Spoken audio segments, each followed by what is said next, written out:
Bom dia, um feliz dia. Domingo, dia 20, vamos aí meditar na palavra de Deus. Hoje nós vamos estar estudando sobre Nimrod e Nínive.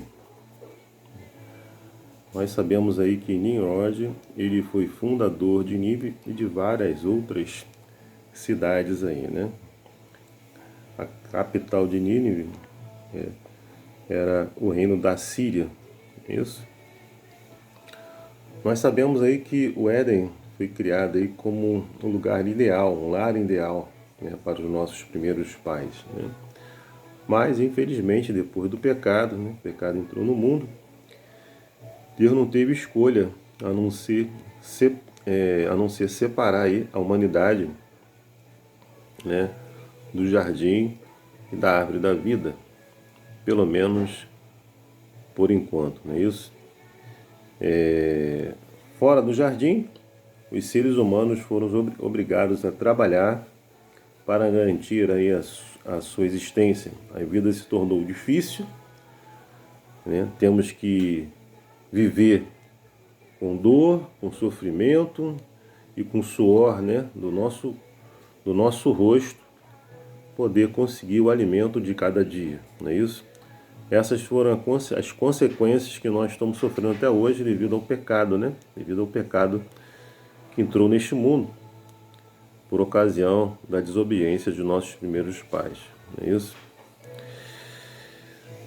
Nossos primeiros pais aí confiaram que o rei legítimo forneceria aí um caminho de volta para o jardim e levavam aí sacrifícios aos portões do Éden, aguardando fielmente a redenção que Deus, desde o início, ofereceu ao mundo caído.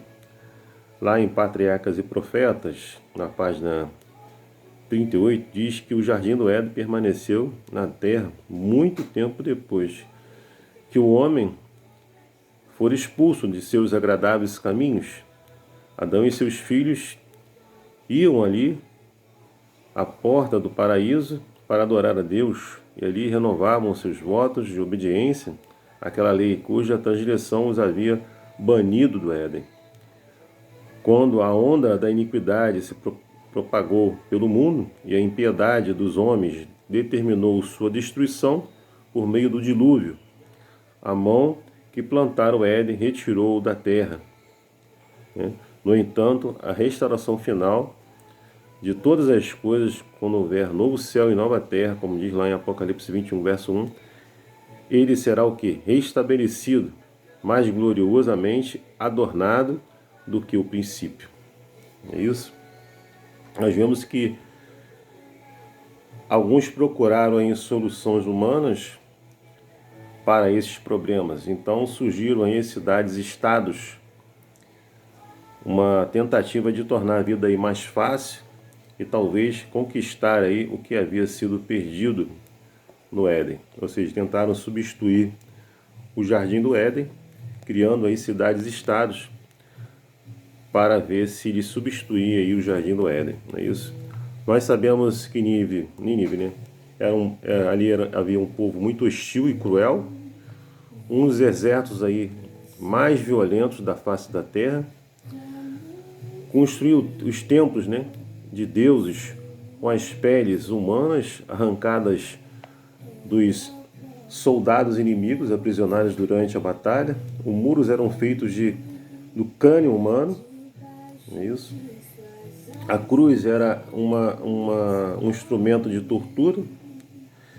Nimrod, né, espalhava um conceito de cidade-estado, como nós falamos aqui, para substituir aí, né, a questão do Jardim do Éden, procurando aí soluções humanas. Adão e Eva tinham impedimento de acessar, como nós falamos, o Jardim do Éden, pois como pecadores, se comessem lá do fruto da árvore da vida, seriam, por acaso, pecadores eternos, não é isso? E aí havia a questão da solução humana.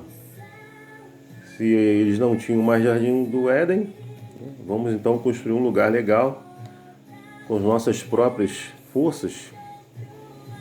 E foi construtor aí, Nimrod, foi construtor aí de Babilônia, de Nínive. Você pode ver aí no capítulo de Gênesis, capítulo 10, você pode verificar isso, principalmente do capítulo 10, do verso 1 ao verso 12, né?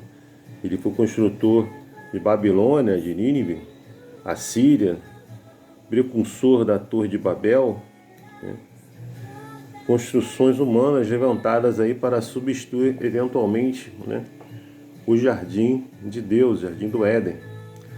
Mas nada que eu ou você, cada um de nós, viermos a fazer, principalmente aquele povo, pode produzir aí satisfação que só poderia ser obtida estando no lugar e no lar em que Deus havia construído, no jardim do Éden. Mas como lemos aqui, esse jardim ele vai ser restaurado e será mais glorioso e mais adornado que no princípio. Como diz aí a própria palavra de Deus em Apocalipse, capítulo 21, verso 1. Não é isso? Nós vimos que Nimrod era um herói nobre, parecido aí com os conquistadores das mitologias pagãs. Lá em Gênesis 10, verso 9, diz que valente caçador diante do Senhor. Isso não era um elogio. Nimrod era poderoso aos seus próprios olhos e estava diante do Senhor, no sentido de que o desafiava, né? Gênesis 10 descreve o aumento da rebelião contra Deus, o que existiria até que o mal seja o quê? Eliminado. Meu irmão, você serve a um Deus ou vive aí desafiando a Deus e acreditando que você tomando conta da sua própria vida, ou da própria vida, vai se dar melhor do que Deus dirigindo a sua vida? Pense nisso, né? Não tente procurar soluções humanas para resolver os seus problemas, as suas dificuldades, mas procure Deus. Se entregue totalmente a Ele, deixe Ele dirigir a sua vida e faça a vontade dEle na sua vida, que você verá que você prosperará. Bênçãos sem medida cairão na sua vida, na vida da sua família. Pense nisso. Que Deus te abençoe, te dê um domingo abençoado para você e para sua família. É meu desejo, minha oração. Amém.